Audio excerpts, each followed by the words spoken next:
picture ID. As long as there is picture ID, whether it's passport, whether it's driver's license, or whether it's valid picture ID, this will allow them to vote. But more importantly, this maintains the integrity of the process. When someone goes to vote, they actually have to prove who they are. That's a great thing for every citizen in South Carolina. That was Republican South Carolina Governor Nikki Haley promising on May 18th that the voter ID bill she was signing into law that day was, quote, a great thing for every citizen in South Carolina. But according to a new analysis by the Associated Press, South Carolina's new voter photo identification law appears to be hitting black precincts in the state the hardest. South Carolina's photo identification law requires people to show a South Carolina driver's license, state identification card, military ID, or passport when they vote. Without those forms of identification, the only other ways to vote are through a provisional ballot or absentee ballot. The AP analysis shows that among the state's 2,134 precincts, there are 10 precincts where nearly all of the law's effect falls on non-white voters who don't have state-issued driver's license or ID cards, a total of 1,977 voters. The precinct that votes at the historically black Benedict College Campus Center has 2,790 voters, including only 9 white voters. In that precinct, 1,343 of the precinct's non-white voters, 48%, lack state identification. The U.S. Justice Department is currently reviewing the South Carolina's voter ID law. Any election law changes made there have to be cleared by federal authorities under the Voting Rights Act because of past voting rights abuses in that state. This year, 34 states introduced legislation to create or strengthen voter ID laws. Of those, 7 have been enacted so far: Alabama, Kansas, Rhode Island, South Carolina, Tennessee, Texas, and Wisconsin.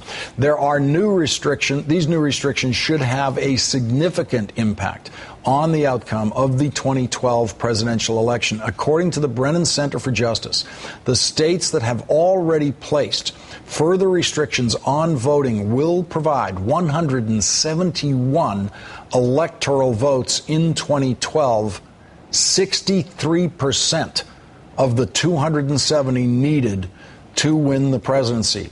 Joining me now is MSNBC contributor and Tulane University professor of political science, Melissa Harris Perry. Thanks for joining me tonight, Melissa. Absolutely glad to be here. Melissa, it seems very clear what the intent of these designs are. You never see politicians touching anything around the rules of voting except in ways that they believe will help their party. This is all taking place, almost all of it taking place in Republican states with what seems to me to be a very clear intent. Sure. But here's the point. It almost doesn't matter what the intent is. And hopefully the involvement of the Justice Department under the pre-clearance laws should get us to a good place on this.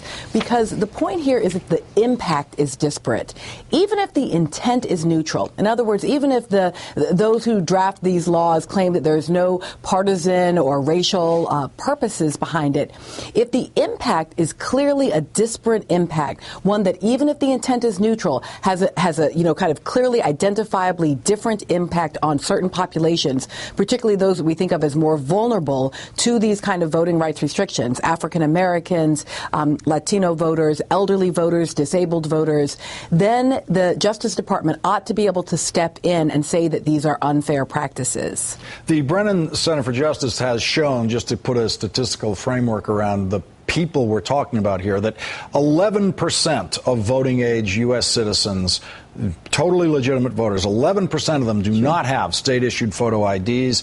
Of African Americans and the elderly, that is much higher. 25% of African Americans, legitimate registered voters, do not have IDs. 18% of people over 65, the most reliable voting group in terms of actually showing up and voting, do not have state-issued photo IDs. Those people are all going to have trouble voting under these laws. Right. And there's two really important kind of moments here. One is people are saying things like, well, you have to show, ID when you go to cash a check at a grocery store or something, for example. And so they're making this claim, that if you have to do an economic transaction with an ID, then a political transaction should also require an ID. But our democracy is really quite different than a consumption moment. Your right to vote is a right. It is a sacred trust. It is the basic, sort of tie of a democratic citizenship to the state, to the government. So we should not be putting restrictions around it. It is not a right to consume, consumable items. The second thing I want to point out is, you're making a link here with the Electoral College. Some of these are states that are in play. They're purple states. But a lot of these precincts and districts, when you look at them, this may have a little less to do with the presidential election and everything to do with the congressional elections and the state-based elections. In other words, some of these are very safe red states. We expect all those votes to go to whoever the Republican nominee is. But the difference of who would get elected to the U.S. House of Representatives, to those gubernatorial houses, to those state houses, that can be enormously, fundamentally swayed by these laws. And as we've seen, who's in that Congress, it makes a huge difference no matter who is in the White House. Melissa, I think your point about the impact of these things is going to weigh very heavily in the Justice Department's evaluation of these new laws in the states where the Justice Department has the ability to oversee them, in effect. But there was a very interesting point that I was watching Chris Hayes, Up with Chris Hayes this weekend with you as a guest, which I do every weekend morning now.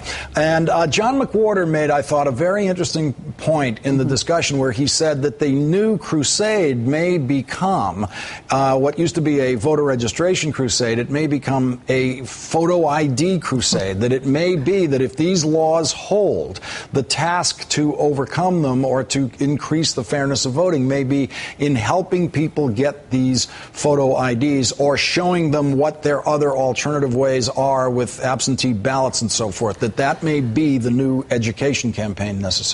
Sure, and I hear John on that. And, John is certainly much more sort of an individualist, a conservative, a kind of up with your boot, by your bootstraps kind of guy. And so he's always going to look at a set of restrictions and say, how do we make sure that individuals can get over these hurdles? And I appreciate that, and that probably is particularly in those states that don't have Justice Department oversight, those that weren't basically part of the Confederacy at one point. That may be the only thing that those interested in real, serious voter registration can do. But the fact is that these laws are wrong and they are anti-democratic, and we need to also be about making sure that those structural impediments come down so that voting can be fair in this country. Melissa Harris Perry of MSNBC and The Nation, thank you very much for joining me tonight. Thanks, Lawrence.